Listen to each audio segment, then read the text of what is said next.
ನಮಸ್ಕಾರ. ಮತ್ತೆ ನಿಮಗೆಲ್ಲ ದುಡ್ಡಿನ ಮಾತು ಕಾರ್ಯಕ್ರಮಕ್ಕೆ ಸ್ವಾಗತ. ಗೋಲ್ಡ್ ₹50 ಕಡಿಮೆ ಆಗಿದೆ. ದುಡ್ಡು ಫಾಲ್ ಏನೂ ಇಲ್ಲ. 14,430 ನಲ್ಲಿ ಇದೆ. 15,742 24 ಕ್ಯಾರೆಟ್ ಗೋಲ್ಡು.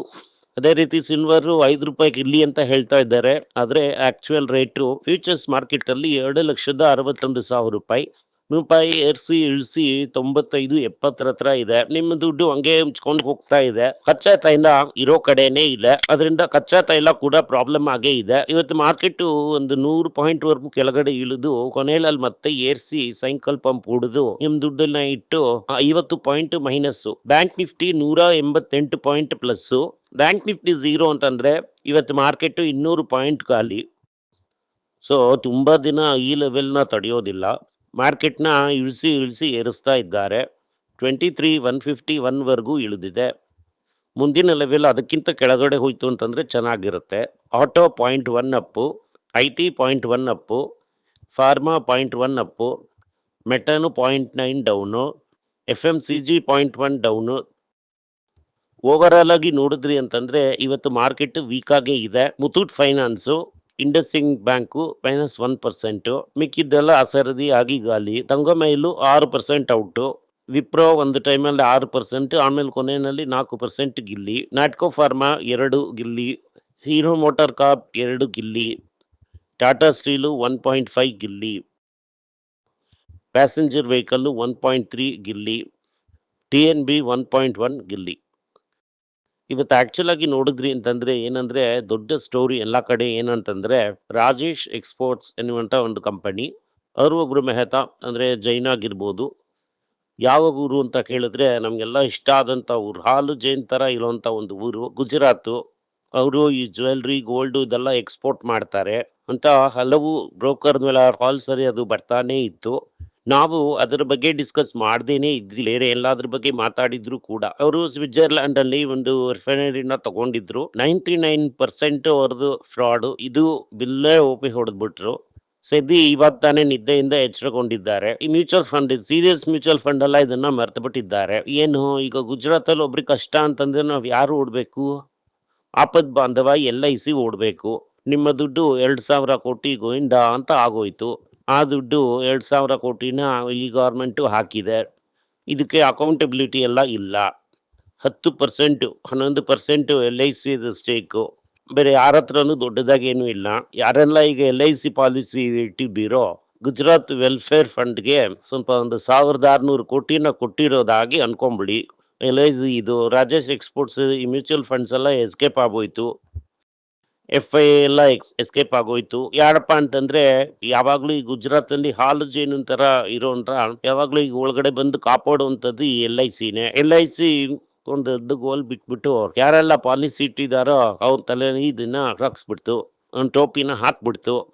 ಅದಾದ್ಮೇಲೆ ಬ್ಲೂಮ್ಬರ್ಗ್ ಏನ್ ಹೇಳ್ತಾರೆ ಅಂತಂದ್ರೆ RBI ಗೋಲ್ಡ್ ರಿಸರ್ವ್ ಬಗ್ಗೆ ನಾವು ಹೇಳಿದ್ದು ತಪ್ಪು, ಡೇಟಾ ತಪ್ಪಾಗಿದೆ ಅಂತ ಹೇಳ್ತಾ ಇದ್ದಾರೆ. ಸೊ ಇದ್ರಲ್ಲಿ ಏನ್ ನಡೆಯುತ್ತೆ ಅನ್ನೋದನ್ನ ನೋಡೋಣ. ಅದರಿಂದ ಈಗ ನಾನು ಹೇಳಿದ ತರ RBI ಮಾರಿಲ್ಲ ಅಂತ ಇಟ್ಕೊಳ್ಳೋಣ. ಇದನ್ನೇ ನಾನು ಮಕ್ಕಳ ಪೇಜ್ ಚಾನಲ್ ಕೂಡ ಹೇಳಿದ್ದೆ. ಅದಾದ್ಮೇಲೆ ರಿಸರ್ವ್ ಬ್ಯಾಂಕು ಅನ್ಚೇಂಜ್ ಆಗಿ ಇಟ್ಕೊಂಡಿದೆ. ಅಲ್ಲಂತಂದ್ರೆ ನಮ್ಗೆ ಟ್ರಬಲ್ ತುಂಬಾನೇ ಜಾಸ್ತಿ ಆಗಲಿದೆ. ಮ್ಯಾಜಿಕಲ್ ಆಗಿ ಏನಾದ್ರೂ ಕೂಡ ಗ್ರೋತ್ ಅನ್ನೋದು ಕಡಿಮೆ ಆಗ್ತಾ ಇಲ್ಲ. ಇಂಡಿಯಾದ GDP ಗ್ರೋತ್ 7.7 ಇದ್ದಿದ್ದು ಅಂತ ಗೌರ್ಮೆಂಟ್ ಹೇಳ್ತಾ ಇದೆ. ಇದನ್ನ RS ಸುಬ್ರಹ್ಮಣ್ಯಂ ತರ ಇರೋರೆಲ್ಲ ಚಾಲೆಂಜ್ ಮಾಡ್ತಾರೆ. ಇದನ್ನ ಅವಾಗ ನೋಡ್ಕೊಳ್ಳೋಣ. ಈ ನಂಬರ್ಸ್ ಎಲ್ಲ ಒಂದು ಜೋಕ್ ತರ ಆಗ್ತಾನೆ ಹೋಗ್ತಾ ಇದೆ. ಎಲ್ಲಿಂದ $1 ಟ್ರಿಲಿಯನ್ ಎಕನಾಮಿಕ್ ಇದು ಲಾಸ್ ಆಗಿರುತ್ತೆ ಅಂತ ಒಬ್ಬ ರಿಸರ್ಚ್ ಎಕ್ಸ್ಪರ್ಟ್ ಹೇಳ್ತಾ ಇದ್ದಾರೆ. 2032 ನಲ್ಲಿ ಅಂದ್ರೆ ಇವತ್ತಿಂದ ಶುರು ಮಾಡಿ 2032ರವರೆಗೂ 10 ಲಕ್ಷ ಕೋಟಿ ನಷ್ಟ ಆಗೋದಕ್ಕೆ ಸಾಧ್ಯತೆಗಳಿದೆ ಅಂತ ಹೇಳ್ತಾ ಇದ್ದಾರೆ. ಈ ರೀತಿಯಾದಂತಹ ರಿಸರ್ಚ್ ನೆಲ್ಲ ನಂಬೋದಕ್ಕಾಗಲ್ಲ. ಅದೇ ಇವಾಗ ಏರುತ್ತೆ ಅಂತ ಅನ್ನೋದು ಇದರ ಹೇಳಿಕೆ. ಇಲ್ಲಿಯವರೆಗೂ ಕೇರಳದಲ್ಲಿ ಮಳೆ ಬಂದಿರೋದಾಗಿ ನಾನು ನೋಡಿಲ್ಲ. ನಾರ್ಮಲ್ ಆಗಿ ಮೇ ಕೊನೆಯನ್ನೇ ಮಳೆ ಬರ್ಬೇಕಾಗಿತ್ತು. ಒಂದು 4-5 ದಿನ ಡಿಲೇ ಆಗ್ಬಿಟ್ಟಿದೆ. ಕೇರಳದಲ್ಲಿ ಮಳೆ ಇಲ್ಲ ಅಂತಂದ್ರೆ ಇಂಡಿಯಾ ಫುಲ್ ಆಗಿ ಮಳೆ ಡಿಲೇ. ಈಗ ಫರ್ಟಿಲೈಸರ್ ಬೆಲೆ ಕೂಡ ಜಾಸ್ತಿ ಇದೆ. ಅದರಿಂದ ಓವರ್ ಆಲ್ ಆಗಿ ಬೆಳೆ ಏರಿಕೆಗಳು ಆಗತ್ತೆ. ಆದ್ರೆ ಗವರ್ಮೆಂಟ್ ಬೆಲೆ ಏರಿಕೆಗಳು ಆಗಿಲ್ಲ ಅಂತಾನೆ ಹೇಳುತ್ತೆ. ನೀವು ಯಾವ್ದನ್ನ ಬೇಕಾದ್ರೂ ನಂಬೋದು. IT ಸ್ಟಾಕ್ಸು ಇನ್ನೂ ಕೆಳಗಡೆ ಬೀಳ್ತಾನೆ ಇದೆ. ಇವತ್ತು ವಿಪ್ರೋನ ಸಾಧ್ಯವಾದಷ್ಟು ಧರ್ಮದೇಟ್ ಕೊಟ್ಟಿದ್ದಾರೆ. ಎಲ್ಲಾನು ಬಿದ್ದಿತ್ತು. ವಿಪ್ರೋ ಕೂಡ ತುಂಬಾನೇ ಬಿದ್ದಿತ್ತು. ಎಲೆಕ್ಟ್ರಾನಿಕ್ ಗೋಲ್ಡ್ ರಸೀಟ್ಸ್ ಈ GST ಚಾಲೆಂಜ್ ಬರುತ್ತೆ. ಜಿ ಎಸ್ ಟಿ ಏನ್ ಮಾಡೋದು, ಜಿ ಎಸ್ ಟಿ ಕೌಂಟ್ ಆಯ್ತಾ ಅಂತ ಬುಲಿಯನ್ ಡೀಲರ್ಸ್ ಕೇಳ್ತಾ ಇದ್ದಾರೆ. ಇದೆಲ್ಲ ನಾನು ಏನ್ ಹೇಳ್ತೀನಿ ಅಂತಂದ್ರೆ, ಸುಮ್ಮನೆ ಈ ಗೋಲ್ಡ್ ತಗೊಂಡು ಭದ್ರವಾಗಿ ತಲೆ ದಿಮ್ಮನ್ ಕೆಳಗಡೆ ಇಟ್ಕೊಳ್ಳೋದೇ ನಮ್ಗೆ ಒಳ್ಳೇದು. ಎಚ್ ಡಿ ಎಫ್ ಸಿ ಏನ್ ಹೇಳಿದ್ದಾರೆ, ಇನ್ಮೇಲೆ ನಾವು ಗೋಲ್ಡ್ ಇದಕ್ಕೆ ದುಡ್ಡು ತಗೊಳ್ಳೋದಿಲ್ಲ. ಡಿಮ್ಯಾಂಡ್ ಏನೋ ತುಂಬಾ ಸ್ಟ್ರಾಂಗ್ ಆಗಿ ಇದೆ, ಆದ್ರೆ ಈಗ ಗೋಲ್ಡ್ ತಗೊಳ್ಳೋದೇ ಕಷ್ಟ ಆಗಿರೋದ್ರಿಂದ, ನಾಡಿಗೆ ಇಂಪೋರ್ಟ್ ಅನ್ನೋದು ಕಷ್ಟ ಆಗಿರೋದ್ರಿಂದ ಎಚ್ ಡಿ ಎಫ್ ಸಿ ಮೇಲೆ ಗೋಲ್ಡ್ ಇ ಟಿ ಎಫ್ ಅಲ್ಲಿ ದುಡ್ಡನ್ನ ತಗೊಳ್ಳೋದಿಲ್ಲ ಅಂತ ಹೇಳಿದ್ದಾರೆ. ಗೋಲ್ಡ್ನ ತುಂಬಾ ಜನ ಮಾರ್ತಾ ಇದ್ದಾರೆ, ಎಕ್ಸ್ಚೇಂಜ್ ಮಾಡ್ಕೋತಾ ಇದ್ದಾರೆ. ಆ ವಾಲ್ಯೂಮ್ಸ್ 60% ಏರಿದೆ. ಅದರಿಂದ ಟೈಟನ್ ಕಲ್ಯಾಣ ಇಬ್ರಿಗೂ ಒಂದೇ ಖುಷಿ. ಆರ್ಗನೈಸ್ಡ್ ವ್ಯಕ್ತಿಗಳೆಲ್ಲ ಸಂತೋಷವಾಗಿದ್ದಾರೆ. ಸಿಲ್ವರ್ದು ಇಂಪೋರ್ಟ್ ರೆಸ್ಟ್ರಿಕ್ಷನ್ಸ್ ಟೈಟನ್ ಕಲ್ಯಾಣ ಅದರ್ ಮೆಟಲ್ ಸ್ಟಾಕ್ಸ್ ಅಲ್ಲೂ ಫೋಕಸ್ ಅಲ್ಲಿ ಇಟ್ಟಿದೆ. ಇದರಿಂದ ಏನು ಚಿಂತೆ ಮಾಡೋದು ಬೇಡ. ಸರ್ ಹೆಂಗೂ ಇನ್ಕ್ರೀಸ್ ಆಗುತ್ತೆ, ಅಂಡರ್ ದ ಟೇಬಲ್ ತುಂಬಾನೇ ಬರುತ್ತೆ. ಈಗ ಟೈಟನ್ ಏನು ಹೇಳ್ತಾರೆ ಅಂತಂದ್ರೆ, ನಮ್ಮ ರೆವೆನ್ಯೂನು ಡಬಲ್ ಮಾಡ್ತೀವಿ, ಪ್ರಾಫಿಟ್ನು ಡಬಲ್ ಮಾಡ್ತೀವಿ ಅಂತ. ಈ ಟೈಟನ್ ಈ ರೀತಿ ಮಾತಾಡುವಾಗ ಒಂದು ಕಂಪನಿಯನ್ನ ಆರಂಭಿಸೋದು ಎಷ್ಟೊಂದು ಕಷ್ಟ.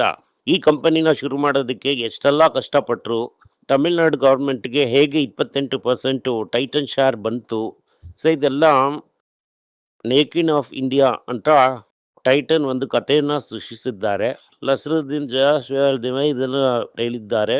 ಅದೇ ನೋಡಿದ್ರೆ ಅದು ಜಡಿ ತರ ಇಲ್ಲ, ಆದ್ರೆ ಅವ್ರು ಮಾತಾಡೋಂಥ ಸ್ಟೈಲು, ಆ ಆಕ್ಟಿಂಗ್ ಎಲ್ಲ ನೋಡಿದ್ರಿ ಅಂತಂದ್ರೆ ಜಡಿ ತರಾನೇ ಇದೆ. ಅದೇ ತರ ಜಸಾಗಿ ನಟಿಸಿದವ್ರು ಕೂಡ ತುಂಬಾ ಚೆನ್ನಾಗಿ ನಟಿಸಿದ್ದಾರೆ.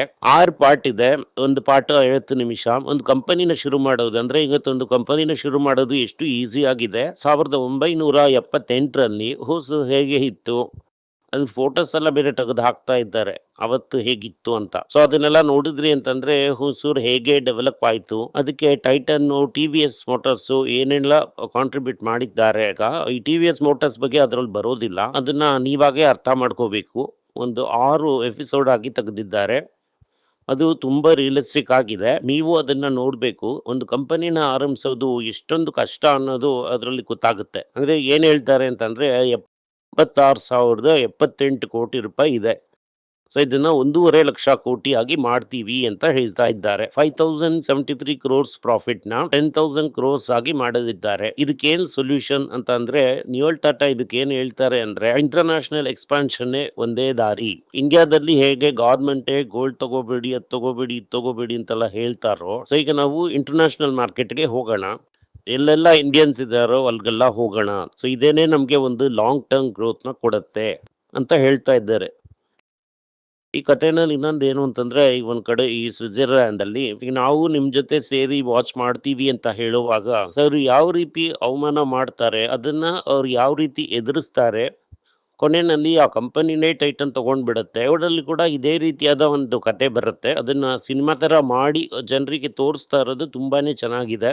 Tata steel 9% India sales growth, ಇಂಡಿಯಾದಲ್ಲೇ ಇನ್ನ ಗ್ರೋತ್ ಬರುತ್ತೆ ಎಕ್ಸ್ಪಾನ್ಷನ್ ಅಲ್ಲಿ ಅಂತ ಹೇಳ್ತಾ ಇದ್ದಾರೆ. ಟ್ರೆಂಡ್ ಅಲ್ಲಿ ಏನ್ ಹೇಳ್ತಾ ಇದ್ದಾರೆ ಅಂತಂದ್ರೆ, ಬ್ಯೂಟಿ, ಫುಟ್ವೇರ್, ಇನ್ನರ್ ವೇರೆ ಗ್ರೋತ್ ಕೊಡತ್ತೆ, ನಾವು ಇದನ್ನ 10 ಪಟ್ಟು ಏರಿಸ್ತೀವಿ ಅಂತ ಹೇಳ್ತಾ ಇದ್ದಾರೆ. ಹೋದ ವರ್ಷನೇ 4015 ಫ್ಲೋರ್ಸ್ ಕೊಟ್ಟಿದೆ. Diversification into high growth areas ರೆವೆನ್ಯೂನು ಪ್ರಾಫಿಟ್ನು ಏರಿಸುತ್ತೆ ಅಂತ ಜನರು ನಂಬ್ತಾ ಇದ್ದಾರೆ.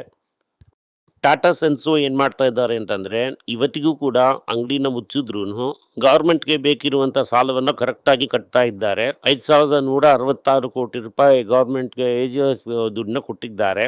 ಇದ್ರೂ ಕೂಡ A1 ತಮ್ಮ ಇದ್ದಾರಲ್ಲ, ಅವರು ಹಲವು ಇದನ್ನ ಕೊಡ್ದಂಗೆ ಹಿಂಗೆ ಆಟ ಆಡಿಸ್ತಾ ಇದ್ದಾರೆ. ಇದು ಹೆಂಗಿದೆ ಅಂದ್ರೆ, ಈಗ ಅಜಿತ್ ಫಿಲಮ್ ಅಲ್ಲಿ ಹೇಳಿದ ತರ 1,000 ರೂಪಾಯಿ ಕದ್ರೆ ಪೊಲೀಸ್ ಹಿಡ್ಕೊಂಡು ಹೊಡಿತಾರೆ. ಅದೇ ಸಾವಿರಾರು ಕೋಟಿ ಆಗೋಯ್ತು ಅಂತಂದ್ರೆ ಪೊಲೀಸ್ ಅವರು ಕರೆದು ಮಾತಾಡೋದು ಇಲ್ಲ ಅಂತ. ಸೊ ಆ ಸಿನಿಮಾನ ನೀವು ಕೂಡ ನೋಡಿ. ಮಾರುತಿ ಇಂಡಿಯಾದ ಫಸ್ಟ್ ಫ್ಲೆಕ್ಸ್ ಕಾರ್ನ ಲಾಂಚ್ ಮಾಡಿದ್ದಾರೆ. FIA 2.5 ಲಕ್ಷ ಕೋಟಿನ ಮಾರಿದ್ದಾರೆ. ಈ 25-26 ಅಲ್ಲಿ ಮೊದಲನೇ 5 ತಿಂಗಳಲ್ಲಿ ಮಾರಿದ್ದು ಕಂಪ್ಲೀಟ್ ಆಗಿ ಹೋದ ವರ್ಷ ಮಾರಿದ್ದಕ್ಕಿಂತ ಜಾಸ್ತಿ ಅಂತ ಹೇಳ್ತಾ ಇದ್ದಾರೆ. 1 ಅವರ್ಗೆ 400 ಕೋಟಿ ರೂಪಾಯಿ ಈಗ ಸದ್ಯಕ್ಕೆ ಮಾರ್ತಾ ಇದ್ದಾರೆ ಅಂತ ಹೇಳ್ತಾ ಇದ್ದಾರೆ. ಸೊ 26ವರೆಗೂ 2,63,000 ಕೋಟಿಯಷ್ಟು ಮಾಡಿದ್ದಾರೆ. 2,52,000 ಕೋಟಿ ಮುಂಚೆ ಮಾಡಿದ್ದನ್ನ. ಸೊ ಆ ರೆಕಾರ್ಡ್ನ ಇವಾಗ ಇವರು ಹೊಡೆದಿದ್ದಾರೆ. 70 ವರ್ಷಕ್ಕೆ ಇತಿಹಾಸದಲ್ಲೇ ಇಲ್ಲದೆ ಇರೋಂಥದ್ದು ಇದು. ಸೊ ಇಂಡಿಯಾದಲ್ಲಿ ಹಲವರು ದುಡ್ಡನ್ನ ಹೊರಗಡೆ ತಗೊಂಡು ಹೋಗ್ತಾ ಇದ್ದಾರೆ. RBI ದುಡ್ಡು ಫ್ರೀ ಚೆಕ್ ಕೊಡ್ತಾನೆ ಇದ್ದಾರೆ. ಈಗ ಇಂಡಿಯಾದಲ್ಲಿ 1,000 ಕೋಟಿ ಹಾಕಿ ಒಂದು ಕಂಪನಿನ ಶುರು ಮಾಡಿ ಅದು ಸೂಪರ್ ಆಗಿ ಒಂದು ಲಾಭನ ತಗೊಂಡ್ಬಂದು ಒಂದು 30 ವರ್ಷ ಆದ್ಮೇಲೆ ಹಾಕದಂತ 1,000 ಕೋಟಿಗೆ 5,000 ಕೋಟಿ ಆಗಿ ಲಾಭ ತಗೊಂಡು ಮಿಕ್ಕಿರೋದ್ರಲ್ಲಿ 80% ಸ್ಟೇಕ್ ಇದೆ ಅಂತ ಹೇಳಿ ಕಂಪನಿಯನ್ನ ಕಂಟ್ರೋಲ್ ಮಾಡ್ತಾ ಇದ್ದಾರೆ. LG ನಮ್ಮ ಈ ಲೋಕಲ್ ಮಾರ್ಕೆಟ್ನೇ ಖಾಲಿ ಮಾಡ್ಬಿಡ್ತು. ಇವರು ಒಂದು ಹಾಕ್ದಂತ ಇದ್ರೊಳಗೆ ಒಂದು 20% ಅಷ್ಟು ಹಾಕಿದ್ದಕ್ಕೆ ಹೆಚ್ಚಾಗಿ ಬಹುಮಟ್ಟಿಗೆ ಒಂದು ಇದು ಲಾಭನ ತಗೊಂಡು ಹ್ಯುಂಡಾಯ್ ಕೂಡ ಅದನ್ನೇ ಮಾಡ್ತಾ ಇದೆ. ವರ್ಲ್ಪೂಲ್ ಕೂಡ ಅದನ್ನೇ ಮಾಡ್ತಾ ಇದೆ. ರೂಪಾಯಿ ಇನ್ ವೀಕ್ನೆಸ್ಸು ಇಂಡಿಯಾದ GDPನ ಕಡಿಮೆ ಮಾಡುತ್ತೆ. ಒಂದು ಕಡೆ 7% ಏರಿದ್ರು ಕೂಡ ಓವರ್ ಆಲ್ ಆಗಿ ಒಂದು 3-4% GDPಯಿಂದ ಕಡಿಮೆ ಆಗುತ್ತೆ. ಆಲ್ರೆಡಿ GDP ಡಿಕ್ಲೈನು ಈ 2026 ಅಲ್ಲಿ 3% ಅಷ್ಟೇ ಕಡಿಮೆ ಆಗಿದೆ ಅಂತ ಹೇಳ್ತಾ ಇದ್ದಾರೆ. ಬಟ್ ಅದು ಜಾಸ್ತಿನೇ ಕಡಿಮೆ ಆಗಿರುತ್ತೆ. 5 trillion economy cricket world club ಬಂದು ಹೇಳಿದ್ರು 3.77 ಟ್ರಿಲಿಯನ್ ಅಲ್ಲೇ ಇದೆ. ಅದಾದ್ಮೇಲೆ ಬ್ಯಾಂಕಲ್ಲಿ ಇಟ್ಟಿರುವಂತ ದುಡ್ಡಿಗೆ ಡೆಪಾಸಿಟ್ ಇನ್ಶೂರೆನ್ಸ್ನ ಏರಿಸ್ಬೋದಾ ಅಂತ ಕನ್ಸಿಡರ್ ಮಾಡ್ತಾ ಇದ್ದಾರೆ ಗವರ್ಮೆಂಟ್. ಅದನ್ನ 7.5 ಲಕ್ಷ ಮಾಡ್ಬೋದಾ ಅಂತ ನೋಡ್ತಾ ಇದ್ದಾರೆ. BIT ರೂಲೇ ಪ್ರಾಬ್ಲಮ್ ಅಂತ ಪ್ರಚಾರ ಮಾಡ್ತಾ ಇರೋದ್ರಿಂದ ಅದನ್ನೇನಾದ್ರೂ ಸರಿ ಮಾಡೋದಕ್ಕಾಗುತ್ತಾ ಅಂತ ನೋಡ್ತಾ ಇದ್ದಾರೆ. ಈ ಬಾಂಡ್ ಅಲ್ಲಿ ವಿಥೋಲ್ಡಿಂಗ್ ಟ್ಯಾಕ್ಸ್ ನ ಕಡಿಮೆ ಮಾಡಿದ್ರೆ ಬಾಂಡ್ ಅಲ್ಲಿ ಹಾಕ್ತಾರೇನೋ ಅನ್ನುವಂತ ಒಂದು ಹೋಪು. ರಿಟರ್ನ್ ಪಾಸಿಟಿವ್ ಆಗಿಲ್ಲ ಅಂತಂದ್ರೆ ಯಾವನು ದುಡ್ಡು ಹಾಕೋದಿಲ್ಲ. TVS supply chain aerospace and defence logistics ಅಲ್ಲಿ ಎಂಟರ್ ಮಾಡಿದ್ದಾರೆ. ಟಾಟಾ ಮೋಟಾರ್ಸ್ಗೆ ಏನು ಟಾರ್ಗೆಟ್ ಸೆಟ್ ಮಾಡಿದ್ದಾರೆ ಅಂತಂದ್ರೆ ಚಂದ್ರಶೇಖರ್ ಈಗ 6.5 ಲಕ್ಷದ ಅಡಿ ಮಾರ್ತಾ ಇದ್ದೀರಾ, ವೆರಿ ಗುಡ್. 2030 ಒಳಗಡೆ ಒಂದು ವರ್ಷಕ್ಕೆ 1.2 ಮಿಲಿಯನ್ ಗಾಡಿನ ಮಾರಬೇಕು. ಅಂಡ್ ಈ EV ಲೀಡರ್ಶಿಪ್ಪು ಎಷ್ಟು ಬೇಗ 30% ಈ ಇಂಡಿಯಾದಲ್ಲಿ ಟೋಟಲ್ ಟಾಟಾ ಸೇಲ್ಸ್ ಅಲ್ಲಿ ಅದು 30% ಆದ್ರೂ ಇರಬೇಕು ಅಂತ ಹೇಳ್ತಾ ಇದ್ದಾರೆ. ಈ ಸುಮಿತ್ ಕಲ್ಪತಿಯ ಮುಂಚೆಯಿಂದ ಈ ಫಾರಿನ್ ಅಕೌಂಟಿಂಗ್ ಫ್ರಾಡ್ ಮಾಡಿದ್ರಲ್ಲ, ಅವರು ಲೆಜರಿನಲ್ಲಿ ಕೂಡ ಸೇರಿ ಒಂದು ಸ್ವಲ್ಪ ಫ್ರಾಡ್ ನ ಮಾಡಿದ್ದಾರೆ ಅಂತ ಪ್ರೈಸ್ ವಾಟರ್ ಹೌಸ್ ಕೂಪರ್ಸ್ ಹೇಳ್ತಾ ಇದೆ. ಆಂಥ್ರಪಿ ಏನ್ ಹೇಳ್ತಾ ಇದ್ದಾರೆ ಅಂತಂದ್ರೆ ಈ ಕಂಪ್ಯೂಟಿಂಗ್ ಕಾಸ್ಟ್ ಇಂದಾನೆ IPO ಪ್ರನ್ಸ್ ನಾವು ಹಾಕ್ತಾ ಇದ್ದೀವಿ ಅಂತ. ನಾವು ಹೊಸ ರೆಕಾರ್ಡು. ಸೌತ್ ಕೊರಿಯಾದಲ್ಲೂ ತುಂಬಾ ಜನ ಮಾರ್ತಾ ಇದ್ದಾರೆ ಸ್ಟಾಕ್ನ. ಸೊ ಇದಕ್ಕೆ ದುಡ್ಡನ್ನ ಎಲ್ಲರೂ ಹೊರಗಡೆ ತಗೊಂಡು ಹೋಗ್ತಾ ಇದ್ದಾರೆ ಸೌತ್ ಕೊರಿಯಾದಲ್ಲಿ. ಇಂಡೋನೇಷ್ಯಾನೇ ಈಗ ಫಸ್ಟ್ ಪರ್ಫಾರ್ಮೆನ್ಸ್ ಇನ್ ಮಾರ್ಕೆಟ್. ಇಂಡೋನೇಷ್ಯಾನೇ ಈಗ ರೇಸ್ ಅಲ್ಲಿ ಓಡ್ತಾ ಇದ್ದಾರೆ. ಅಲ್ಲಿ ಕೂಡ ಒಂದು ಎಲೆಕ್ಷನ್ ಜಯಗಳಿಸಿ ನಾಶ ಮಾಡ್ತಾ ಇರೋದ್ರಿಂದನೇ ಇದು ಈ ರೀತಿ ಇದೆ ಅಂತ ಹೇಳ್ತಾ ಇದ್ದಾರೆ. ಇದೇನೇ ಇವತ್ತಿನ ಸುದ್ದಿ. ಸೊ ಈ ವಿಡಿಯೋ ನಿಮ್ಗೆ ಇಷ್ಟ ಆಗಿದ್ರೆ ವಿಡಿಯೋನ ಲೈಕ್ ಮಾಡಿ, ನಮ್ಮ ಚಾನಲ್ನ ಸಬ್ಸ್ಕ್ರೈಬ್ ಮಾಡಿ, ಬೆಲ್ ನೋಟಿಫಿಕೇಶನ್ ತಟ್ಟಿ. ಈ ವಿಡಿಯೋನ ಸಾಧ್ಯ ಆದರೆ ನಿಮ್ಮ ಸಂಬಂಧಿಕರಿಗೂ ಸ್ನೇಹಿತರಿಗೂ ಕಳಿಸಿ. ಧನ್ಯವಾದಗಳು. ನಿಮಗೆ ಏನಾದರೂ ಸಂದೇಹ ಇದ್ದು ನನ್ನನ್ನು ಕಾಂಟ್ಯಾಕ್ಟ್ ಮಾಡಬೇಕು ಅಂತ ಅನ್ಕೊಂಡ್ರಿ ಅಂದ್ರೆ ಸ್ಕ್ರೀನ್ ಮೇಲೆ ಬರ್ತಾ ಇರುವಂತ ಮೇಲ್ ಐಡಿಗೆ ಮೆಸೇಜ್ ಮಾಡಿ, ನಮ್ಮ ಟೀಮ್ ನಿಮ್ಮನ್ನ ಕಾಂಟ್ಯಾಕ್ಟ್ ಮಾಡ್ತಾರೆ. ಎಲ್ಲರಿಗೂ ನಮಸ್ಕಾರ. ಮಕ್ಕಳಿಗೋಸ್ಕರ financial literacy money for nothing ಅಂತ 2ನೇ ಪಾರ್ಟ್. ಇದರಲ್ಲಿ ಚೆಕ್ ಬರೆಯೋದು ಹೇಗೆ, ಡೆಪಾಸಿಟ್ ಸ್ಲಿಪ್ ಬರೆಯೋದು ಹೇಗೆ, ಇದು ಹೇಗೆ ಬಂದಿದೆ, ಆಟದಿಂದ ಡಿಮಾನಿಟೈಸೇಷನ್ ವರೆಗೂ ಎಲ್ಲವನ್ನು ಕವರ್ ಮಾಡಿದ್ದೀವಿ. 12 ವರ್ಷದ ಮಕ್ಕಳಿಗೆ ಇದು ತುಂಬಾ ಯೂಸ್ಫುಲ್ ಆಗಿರುತ್ತೆ. ಈ ಬುಕ್ ಈಗ ಸದ್ಯಕ್ಕೆ ಸ್ಪೆಷಲ್ ಪ್ರೈಸ್ ಅಲ್ಲಿ 450 ರೂಪಾಯಿಗೆ ಕೊಡ್ತಾ ಇದೀವಿ. ಇದನ್ನ ಯೂಸ್ ಮಾಡ್ಕೊಳ್ಳಿ. ಧನ್ಯವಾದಗಳು. ದುಡ್ಡಿನ ಮಾತು ವೆಬ್ಸೈಟ್ ನ ಸಬ್ಸ್ಕ್ರೈಬ್ ಮಾಡಿ. ಒಂದು ವಾರಕ್ಕೆ 4 ಪ್ರೀಮಿಯಂ ಆರ್ಟಿಕಲ್, ರೀ ಆರ್ಟಿಕಲ್ಸ್ ಒಂದು 10ರಿಂದ 15 ನಾವು ಹಾಕ್ತಾ ಇದ್ದೀವಿ. ಇದರ ಸಬ್ಸ್ಕ್ರಿಪ್ಷನ್ ಒಂದು ತಿಂಗಳಿಗೆ 99 ರೂಪಾಯಿ ಅಷ್ಟೇ. ಹೇಳುವಂತ ಕಾನ್ಸೆಪ್ಟ್ಸ್ ನ ಗ್ರೇಟ್ ಆಗಿ ಎಕ್ಸ್ಪ್ಯಾಂಡ್ ಮಾಡಿ ಇದನ್ನ ಓದಿದ್ರೆ ನಿಮ್ಗೆ ತುಂಬಾ ಯೂಸ್ಫುಲ್ ಆಗಿರುತ್ತೆ. ಧನ್ಯವಾದಗಳು. ನಮಸ್ಕಾರ. ಮಕ್ಕಳಿಗೋಸ್ಕರ ಒಂದು ಬುಕ್ ನ ಲಾಂಚ್ ಮಾಡಿದ್ವಿ. ಅದು ತುಂಬಾ ಸಕ್ಸಸ್ಫುಲ್ ಆಗಿದೆ. ಯಾರಿಗೆಲ್ಲ ಆ ಬುಕ್ ಬೇಕು ನಮ್ಮ ಟೀಮ್ ನ ಕಾಂಟ್ಯಾಕ್ಟ್ ಮಾಡಿ. ಕೆಳಗಡೆ ಇರುವಂತ ನಂಬರ್ ಅಲ್ಲೂ ವೆಬ್ಸೈಟ್ ಅಲ್ಲೂ ನೀವು ನಮ್ಮನ್ನ ಕಾಂಟ್ಯಾಕ್ಟ್ ಮಾಡಿದ್ರೆ ನೀವು ಆ ಬುಕ್ ನ ತಗೋಬಹುದು. ಬೇರೆ ನಮ್ಮ ಬುಕ್ ಗಳು ಕೂಡ ಅವೈಲೇಬಲ್ ಆಗಿದೆ. ನೀವು ಇದನ್ನ ನಮ್ಮ ವೆಬ್ಸೈಟ್ ಮುಖಾಂತರನೂ ತಗೋಬಹುದು. ಕೆಳಗಡೆ ಇರುವಂತ ವಾಟ್ಸ್ಆಪ್ ನಂಬರ್ಗೆ ಮೆಸೇಜ್ ಮಾಡಿ ಕೂಡ ತಗೋಬಹುದು.